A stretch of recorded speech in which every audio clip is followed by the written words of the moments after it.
All right. So I'm really curious what you think about prayer or how you think about it. What is your relationship to it? Um, do you have a habit of doing it? And if you want to share in the comments below, how do you do it? Yeah. So yeah, I really look forward to everyone's comments below. What I'm showing you on the screen is a resource that I put together that you can find in the link below. And the resource is a multidisciplinary, cross-disciplinary, multi-worldview, sort of like interfaith view of what is prayer and how to do it well. And as usual these days, I really like creating resources like this with Notebook LM, which means that this AI tool has ingested 255 sources of material that I pulled into this from different religions and different philosophies about prayer. Now, the thing to know is that I did not read any of these sources. Okay, so I basically did a very quick pulling together of, okay, this might look okay, this seems okay. Just even reading the titles of the resource of the articles or the videos. So I didn't read or watch any of these things. I figured I would pull them in and then talk to the AI about these sources. So the AI has studied these 255 sources, and then I put together some sort of like resources as a result of this combination of articles and videos. I put together an explainer video. Not I put together. I made the AI put together an explainer video.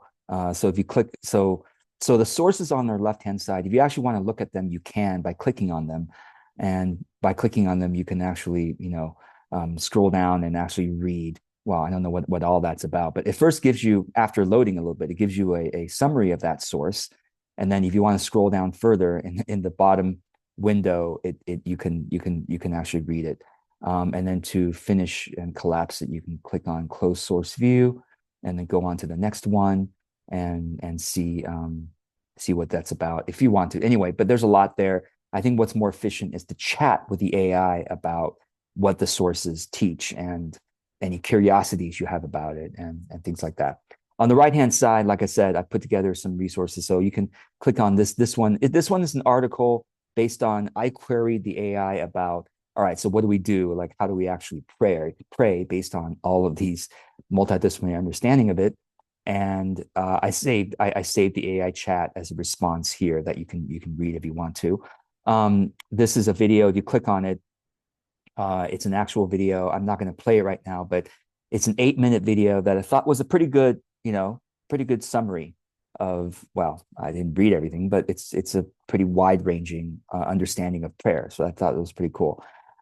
This is an audio version, but it's much longer. I think it's like 30 minutes long, 30 minutes long. So you get a much deeper dive into all these sources.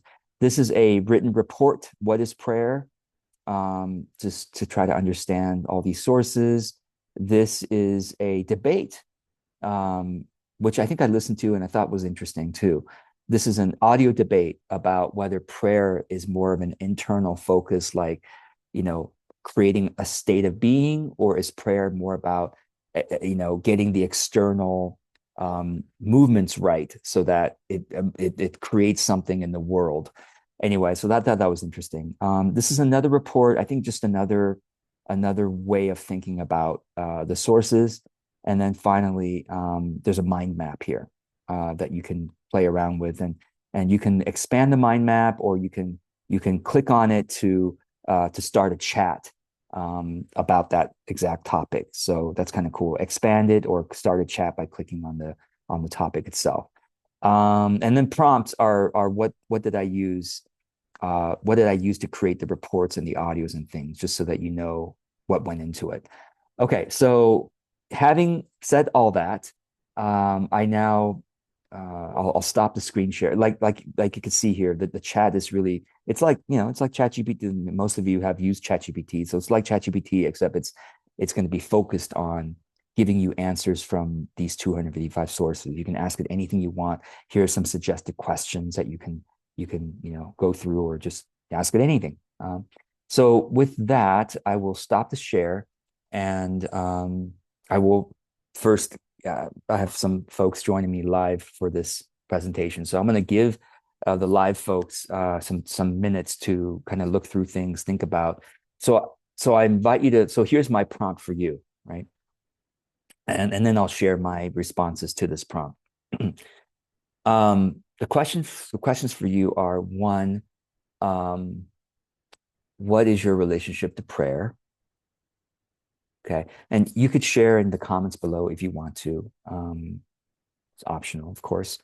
What's your relationship to prayer? Maybe if you don't have one right now, did you used to have one? And what do you hope to have as a relationship to prayer? In other words, if you think prayer is a good idea, um, how how do you do it? How would you like to do it? Like I'm right now I've been thinking through. Okay, I used to have a stronger relationship to prayer, and I think it's kind of degraded over the years. And I'm kind of bringing it back, and I'm thinking about like literally when does it happen in my day, and when it happens, what do I actually do? What do I say? Like, what's my posture? Like, I'm thinking through the actual activities that happen in those prayer moments, and and what do I expect out of prayer, right? Um, so I'm looking forward to anything you want to share in the comments below, but I want to give you the time right now to look at the resource if you're interested, or maybe chat with it and maybe learn something from it, or to get you curious about the topic, because prayer is a very important tradition, habit, ritual in many religions, and philosophy, even non-religious philosophies. So I'm really curious how you relate to it and what you think about the resource. So I'll give you some minutes and then I'll share my thoughts. All right. I hope you had some time to reflect on your own thoughts about prayer. Uh, And if you want to share anything about your views on it, please comment below. I'd love to see anything you'd like to share. Um, so yeah, do that first before you hear mine, because it's better to before I bias you, I guess, about my thoughts on it.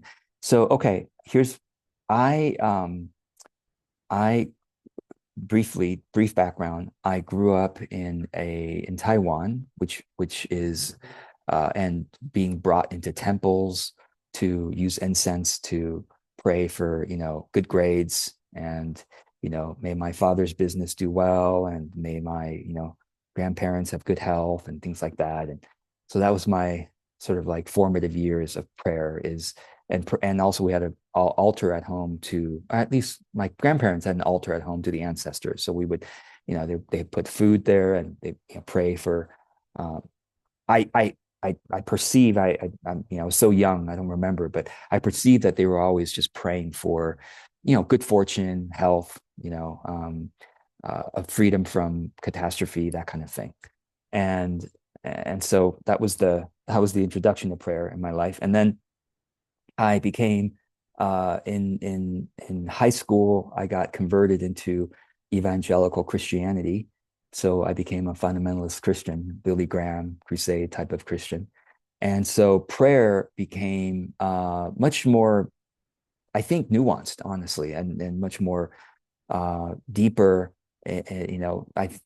Christians have a very well, the Christians who I was around anyway, that I learned from, had a very deep prayer life. They were very disciplined about it. It's like morning prayer, evening prayer, maybe during the day as well, and not just those times, but also throughout the day, a prayerful mode throughout the day. So I really appreciated all that I learned about relationship to God in those years of being evangelical Christian. And I really respect their discipline and their intention. And the way they prayed was not just about asking for good things. That was part of it, but it was really starting with adoration of God, like thinking about God's wonderful attributes and giving thanks, and and listening also to God's guidance, and praying for other people, praying for, just like, well, I guess my early years when we prayed, we also prayed for other people. So praying for, but not just praying for other people's good fortune, but praying for other people's souls. Like, may, may God's will be done in their life, and may they, well, evangelical Christianity, of course, may they find Jesus as Lord and Savior and confess their sins, etc. Oh, and also praying for forgiveness as well. That was a big part of the Christian prayer tradition, is praying, like, for noticing our defects, noticing when we sinned, right? When we strayed from God's plan for our life, or God's commandments or whatever, and then praying for forgiveness, and knowing that we are being forgiven in Jesus' blood, etc. So that was the evangelical Christian view, and then I, uh, after college, I essentially came out of that view and into a more confused New Age. Everything's cool. It's all real. To everyone, their own religion type of view, and I still have somewhat of that today, but I have been more informed by the Spiritist view. Spiritism came out of the work of Allan Kardec in France, but then really blew up in Brazil. So Brazil is where Spiritism is most, alive today, and that their views are actually quite connected to the Catholic view, but they are also they're much less dogmatic. Anyway, um, or I should say, much less like, uh, well, anyway, they have their own dogma too. Anyway, everybody has their own dogma, right? So, so I, but the Spiritist view, what I appreciate about it is that it views prayer as like spiritual fluid, like it's all, it tries to bring a physics into spiritual action. So they kind of imagine, or not imagine, they say it's true, that it's kind of like your spiritual fluids are coming out when you pray. And it actually, it's something like, you can imagine like a liquid, like you're shooting a liquid from your soul, your spirit, and onto somebody else. If you're praying for their well-being, or if you're praying for their harm, right? It also splashes some, toxic chemicals onto them or something. But praying for their well-being, it splashes some beneficial chemicals onto them. So it made prayer more alive for me by creating some kind of visualization of, like, oh wow, this thing is, beams are going out from my head, kind of thing, or from my heart, from my being. And it made it more real for me in that way. Anyway, so these days I have just been more, I don't know, I guess my religion is near death experiences now. I always say it's like NDEs are my religion. It's like I listen to them, and I try to learn from them, and I have deep trust and faith that the afterlife exists, and that angels are protect us, and they're with us all the time, guardian angels, etc. I have, I don't just believe because it sounds nice, but I really do literally believe they're here in my room right now, kind of thing. And so I'm kind of crazy like that. And so that's why I'm wanting to restart the prayer life, because I'm like, okay, I need to match my actions to what I actually do believe. And it's like, yeah, I do want to communicate with the divine, right? More intentionally, rather than just whatever happens in my life, right? So anyway, long story short, what I've come up with here is that I'm going to have intentional several minutes. Doesn't have to be a long time. When I was an evangelical Christian, they get on their knees for like half an hour in the morning and half an hour at night, like serious, right? Kind of like the meditators, right? Do that but just a few minutes upon waking, when I am lucid enough to pray, before work. If I could do 2-3 minutes, that's wonderful. After my afternoon nap, and before bed. So like I've got some anchors that I'm intending to going forward. You can ask me about it in a year, how that's evolved. And then during those times, during those few minutes, my intention is to do the following. Start with admiration. I think the spirit of admiration. I have a bit of a problem with like saying, "Dear God, you are magnificent. You are beautiful. You are." It feels like I'm kissing up to God, and God doesn't need that, in my opinion. I don't know. Maybe I'm weird, but it doesn't feel right to me. But at least having a spirit of like just remembering my what remembering the greater reality, I guess is what I'm trying to say. Remembering the greater reality and my place in it. Sort of like having a bit of the reality of awe, like, wow, yeah, this reality is much bigger than here I'm in my room kind of thing, right? So starting with that, and then going to conscious gratitude. I think gratitude practice is doesn't matter if you believe in the divine or not. Gratitude practice is wonderful for mental health. And so I'll take a few moments to like consciously thank God in my relationship. I would pray to God, conscious thank God for some of the things that happened today that were, that I can remember, or people that I encountered or interacted with, and anything else that I thought that it comes to mind. Anyway, so conscious gratitude. Secondly, the third one is openness. So like I want to consciously listen for a few moments to God's guidance and just be open to God's will in my life. Like where do I feel, intuit, think that God is trying to nudge me towards, and just to be like open to that, just for a few moments of like humility. I mean, just like, okay, my life isn't just about me making choices and I think this is right. I was like openness to what the divine, the intuition, the guardian angels even might be saying, whispering to me, like, hey, think more about this, or consider this more, or so openness. And then finally, end with surrender/trust. So end with like a conscious intention to like, I trust you. I trust that I will be guided at the right time. I surrender to whatever message I just heard in the last moment. Like, okay, I need to do more of this, do less of that, or just be more aware of this, or whatever it is. That anyway. So that's what I'm planning to do going forward. I popped this plan into the resource AI.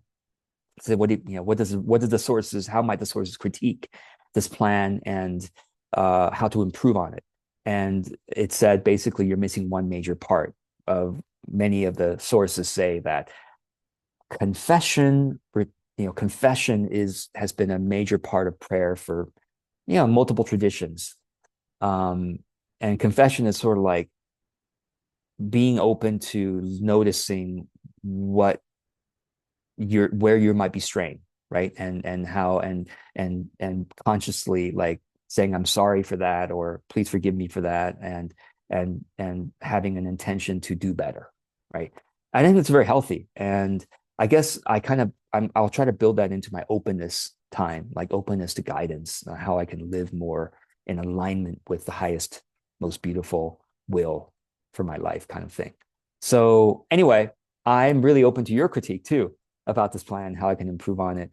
Another part of the critique was that there should be some kind of body posture built into it, because we are embodied spiritual beings, and there's a reason why prayer in many traditions has a body posture, right? Whether it's kneeling or like this, or or they have purification ceremonies before prayer, like they wash themselves or whatever, wash their hands, or so I thought, okay, that's interesting. So I might, at least if I'm laying in bed, at the very least, have some body acknowledgement of the posture of the prayerful mode. So anyway, that's it's my sermon for today.